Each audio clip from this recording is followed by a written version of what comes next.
So, based Twitter queen Keffals has found herself in the crosshairs of what seems like to be the whole entire commentary community on YouTube, which I'm sure for her is really fun, and for me to watch and just sit back and let it happen is also really fun because let's be real here, Keffals is just kind of better at Twitter and just better at talking than they are. That's not a very high bar to cross, but she does do it. But anyways, on to the point of discussing how terrible the commentary community really is. As somebody who has seen this evolve since like 2016 or so, as a reformed Leafy fan, I think I can speak for myself on how disgusting this commentary community is, was, has been, and most likely without major shakeups and major reform will be. Now, when I say commentary community, it's important to define this word. When I say this word, I don't mean people who technically do commentary, like let's say D'Angelo Wallace, people like that. When I say commentary community, I mean more of like Turkey Tom, Bo Blacks, those kinds of people, to where they're very edgy, you know, a little racist, very transphobic outwardly. I don't mean people like D'Angelo Wallace, who does do commentary content. However, it is not the traditional commentary content. And I do think it is important to maybe set some exceptions. For exceptions to this, I have people such as Pyrocynical, who is a reformed commentary YouTuber, and I really don't think he ever got to that point, since, you know, he is a disgusting inflation furry. He never really got to the point that people like Leafy did. And speaking of people like Leafy, it seems that the commentary community hasn't evolved in the slightest ever since he kind of fucked off. It's kind of like how sad boy rappers all stay the same after X died, and they just didn't evolve at all. I think it's the exact same phenomenon here, where you have one guy doing all of the pushing, and then just he drops off the face of the earth for one reason or the other, and then everybody just doesn't know what the fuck's going on, so they all make derivative content. I think it's a lot like that. But anyways, what does this have to do with Keffals? Like, at all? Well, as I said earlier, the commentary community has randomly decided to just blatantly and outwardly attack her by being transphobic and nothing else. They also claim that she lies about having autism, and she lied about going to rehab, which it's pretty weird. It's pretty weird to claim that somebody is lying about a serious medical diagnosis and also a very serious event in their life where she kicked her addiction. It's very strange to just kind of make those things up. But then again, that's kind of what the commentary community does. They just make shit up about you that isn't true at all in the slightest.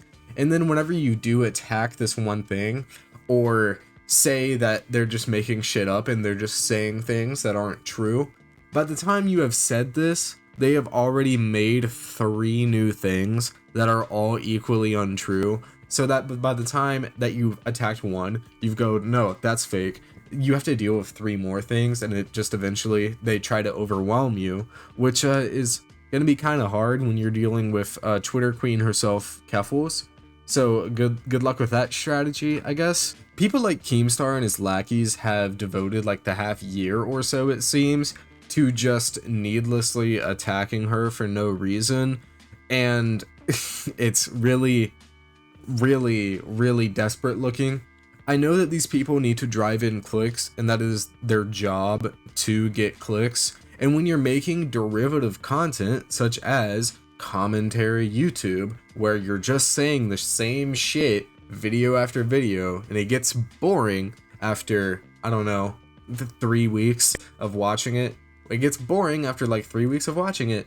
You gotta drive in those clicks somehow. And God knows that their content is not doing it. You can take a look at like Augie RFC's Social Blade. You can take a look at Keemstar's Social Blade. You can take a look at any of them, and God knows that the content is not driving in the viewers like it used to, like it ever was.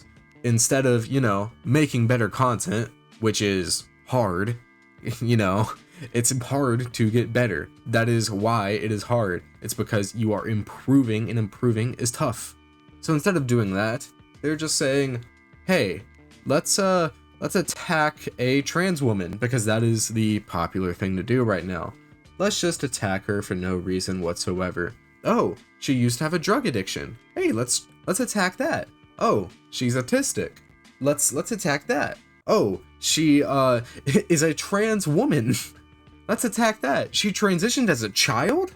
That's even more to attack. I think to any regular person or regular viewer of mine, that really should just fall on its face on why it's so stupid. Clearly it's ad hominem, but who cares? Ad hominem isn't everything. But clearly, there's just no real argument to be made beyond, this person is not like me, and therefore I dislike them. That's really the only argument we're having here. And well, to be honest with you, some of you may say, Tay, you do the same shit. You would dislike people who aren't like you, who don't agree with you politically.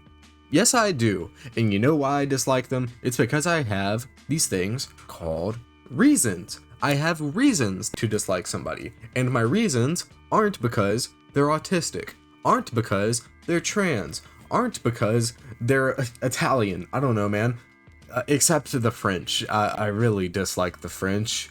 But my reasons, except for the French people, go deeper than just them being a certain identity. I dislike people for their beliefs. I don't dislike people for their identity. I can think people might be a little cringe because of their identity. Like, let's say they're a furry. I might think that's a little cringe, but who the fuck am I to judge, It's a little cringe. So fucking what? I'm not gonna be the arbiter of what is morally good and morally bad just because I personally think that something is odd. But apparently these people have given themselves that responsibility. They wish to be the soldier standing on top of the hill with a bloodied sword at the precipice. I don't know, man. Fucking words. At the tip of the battle. At the apex, even. They wish to be that. They wish to be the arbiter of what is good and what is bad. Because they have incredible self-importance. Shit, I wish I could have that level of self-importance to where I can confidently say that, just vibes based, that something is bad. Shit, I lack self-importance so much that I need arguments, and I can't just go vibes based, man. I wish I had that level of delusion, because man, it must be fucking fun. But the commentary community proves to those outside of it time and time again why they shouldn't join it, and that is why their viewership is dying. You cannot survive as a classical, I guess at this point, classical commentary channel. You gotta do something different, because these people's content is so cookie cutter, so derivative, that you could shit it out in an hour. Fucking, I do it on time to time, man. Whenever I don't have something to upload, I'll just shit it out. It's easy. It's fun, man. It's easy and it's fun, and it doesn't challenge you, and it doesn't make you think at all. And there's nothing wrong with making content that doesn't make you think. What's wrong is the self-importance that these people have for making this content. They have unearned self-importance. If somebody like, I don't know, Robert Tolpe, who makes great thought-provoking content, who makes, great, very well edited, very well spoken, very thought-provoking commentary on the world, somebody like him, I think he deserves a little self-importance, because he makes important content. He makes content that makes you at least engage with it, whether it be with your mind, with your fucking keyboard while you're clacking out a comment, or, with your eyes at the very least. He makes content that makes you engage. And I don't want this to be, yo, go fucking subscribe to Robert Tolpe right now. Because, that's kind of cringe. But people like him make content that makes you think. And he, if anybody, deserves the self-importance that these people have. Finding Subtext, a great small leftist channel that I love, makes fucking fantastic video essays about the world, about politics, and they make you think. People like that deserve the self-importance that these people have, that these people have not earned, never will earn, and they never will use their brain to find out that they didn't earn it. But these people are incredibly stupid, and we have people who claim to be on the left, such as Bad Empanada, who claim to be on the left, who in practice do nothing but attack the left. They do nothing except, oh hey, here's Vosh smear, oh hey, here's Keffals smear, oh hey, here's Xander Hall smear, oh hey, here's a smear of this leftist movement, oh hey, here is why you shouldn't support this leftist. That's all they do. It's people like him who engage with these people and agree with these people. They're super grifters. There's no other term for it, I don't think. They are super grifters, and it is a shame. It is a shame that any of us, and when I say us, I mean the left, it is a shame that any of us fall for that super grifting. It is incredibly